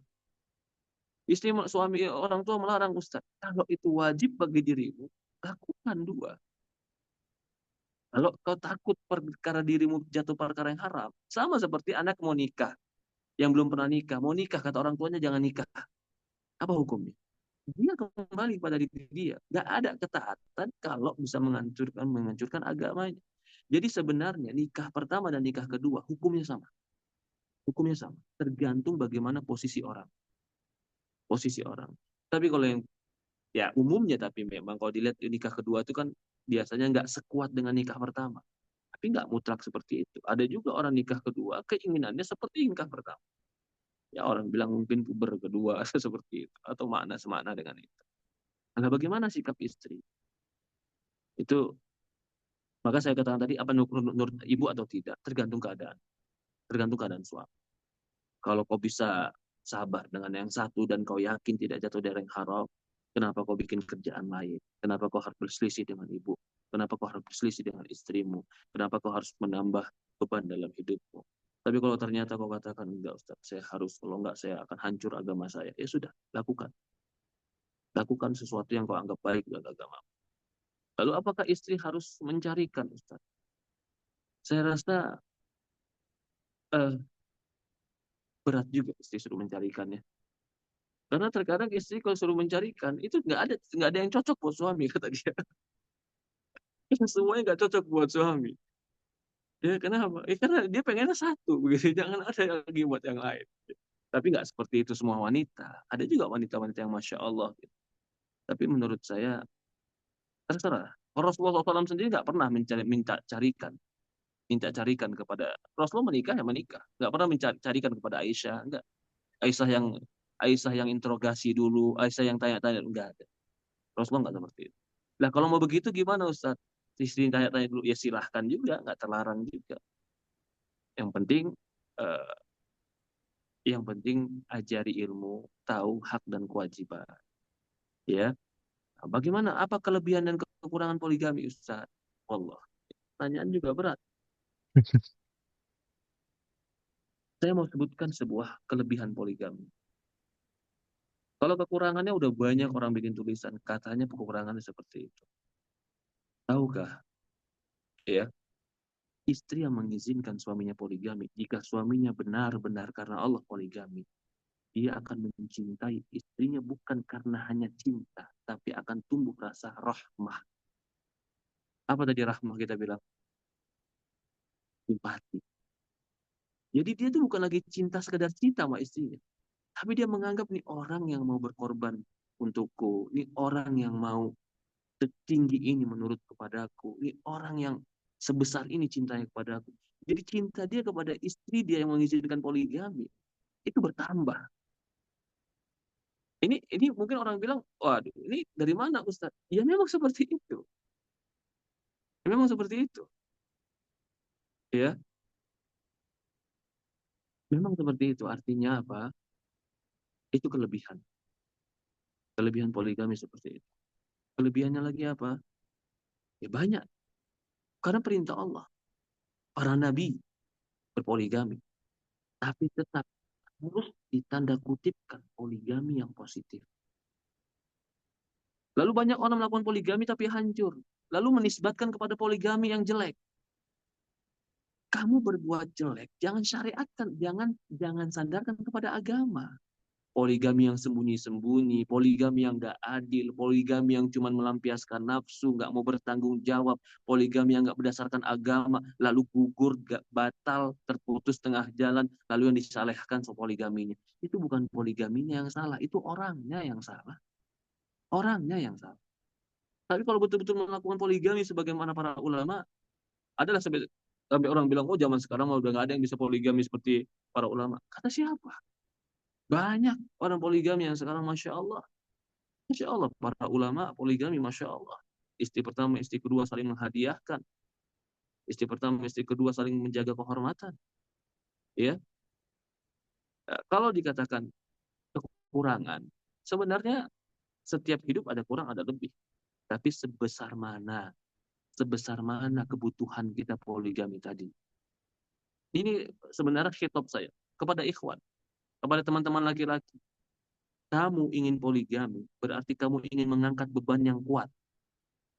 Sebesar apa kekuatan, keyakinan, dan komitmenmu untuk mengangkat beban itu? Kalau kau cuma mau bermain-main, mau coba-coba, jangan. Karena akan menghancurkan dirimu dan menghancurkan keluargamu, bahkan bisa menghancurkan agamamu.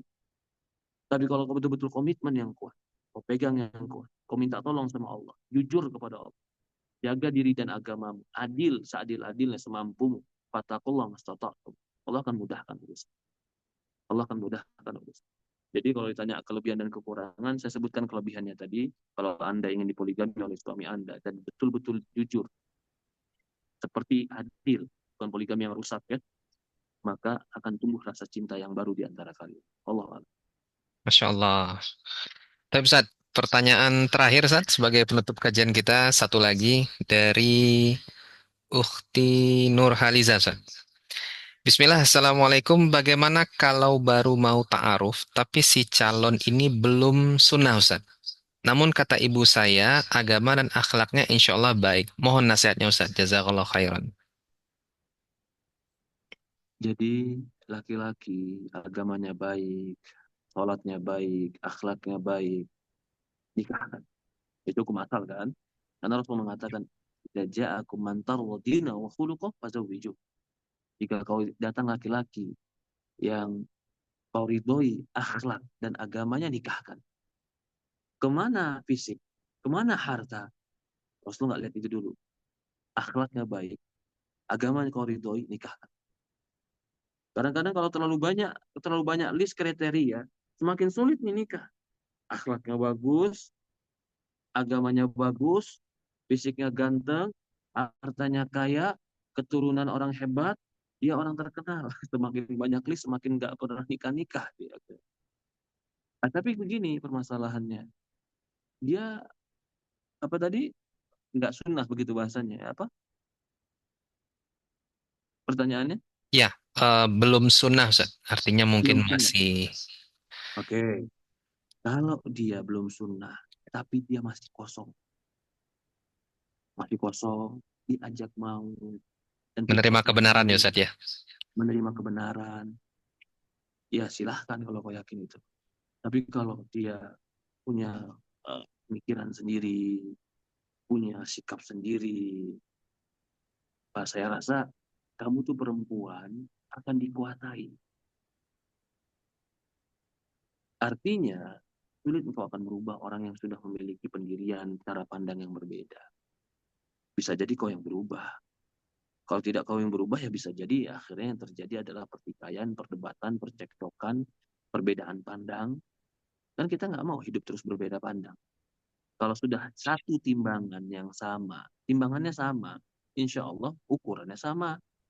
Tapi kalau timbangannya berbeda, ukurannya berbeda, tidak akan pernah ketemu kesamaan. Begitupun dalam beragama, begitupun dalam melihat sebuah masalah, begitupun dalam berpikir. Jadi kalau agamanya baik, akhlaknya baik, dan dia di atas sunnah, Masya Allah, luar biasa. Tapi agamanya baik, akhlaknya baik, belum mengenal sunnah, tanya saja, mau nggak belajar sunnah? Mau nggak ikut kajian? Tanya saja. Kalau dia mau, silahkan. Ya, Allah musta'an. Tapi kalau dia punya khalfiyah atau background yang mungkin uh, jauh dari sunnah, bahkan memiliki pemikiran-pemikiran bertentangan dengan sunnah, jangan uh, antarkan dirimu kepada sesuatu yang mungkin menjadi perselisihan. Allah musta'an. Mungkin seperti itu. Baik. Mungkin kalau Anda boleh tambahkan, Ustaz, mungkin si akhwat ini kebetulan baru melihat sosok laki-laki satu itu ya, Ustaz ya. Padahal masih ada pilihan-pilihan lain yang bisa diikhtiarkan sebenarnya. Yang Masya sudah Allah. mengenal sunnah, yang sudah lebih taat Ya, insya Allah. itu lebih baik. Yang seperti itu kan lebih baik. Gitu. Ya, Itu lebih baik tentunya. Ya, dan insya Allah kita di nikahsyari.com juga membantu Sohib Nikah Syari semua untuk ta'aruf secara syari. Jadi masih bisa juga untuk berikhtiar jika memang masih ada kesempatan. Masya Allah. Baik Ustadz, mengingat sudah jam 21.42 ya Ustadz ya, kami ucapkan syukron jazakallah khairan atas waktu dan ilmu yang bermanfaat dari Ustadz. Dan mungkin sebagai penutup kajian kita, mungkin boleh sedikit kesimpulan Ustadz, dan sekaligus menutup kajian kita pada malam hari ini. Tafadhol Ustadz. Ya, teman-teman yang dimuliakan oleh rahmat Allah Subhanahu Wa Taala, nikah itu nggak susah, tapi tidak semudah yang mereka lakukan juga. Nikah itu bahagia, pasti. Tapi tentu kebahagiaan itu terkadang butuh ada asam, ada garam, ada manis. Seperti itu pernikahan. Jadi eh, teman-teman harus tahu pernikahan itu adalah ibadah yang Allah ridhoi. Mencari jalan untuk mencari ridha Allah. Menenteramkan jiwa, menenangkan hati. Bahkan sumber kebahagiaan itu pernikahan. Rasul mengatakan sumber kebahagiaan pernikahan. Jadi jadikanlah rumah tangga kita sebagai wadah untuk mendekatkan diri kepada Allah, untuk saling melengkapi dalam kebaikan, dan untuk saling mencari ridha Allah Subhanahu wa taala. Mudah-mudahan pernikahan kita menjadi sebuah sarana yang mendapatkan ridha Allah Subhanahu wa taala. Allah besar. Baik Ustadz. Ya mungkin itu dari saya. Jazakumullah Baik khair. Ustadz. Baik, kita tutup kajian kita pada malam hari ini Ustadz. Syukron jazakallahu khairan atas ilmunya Ustaz. Dan kita tutup subhanakallahumma wa bihamdik asyhadu an la ilaha illa anta astaghfiruka wa atubu ilaik. Assalamualaikum warahmatullahi wabarakatuh. Waalaikumsalam warahmatullahi wabarakatuh.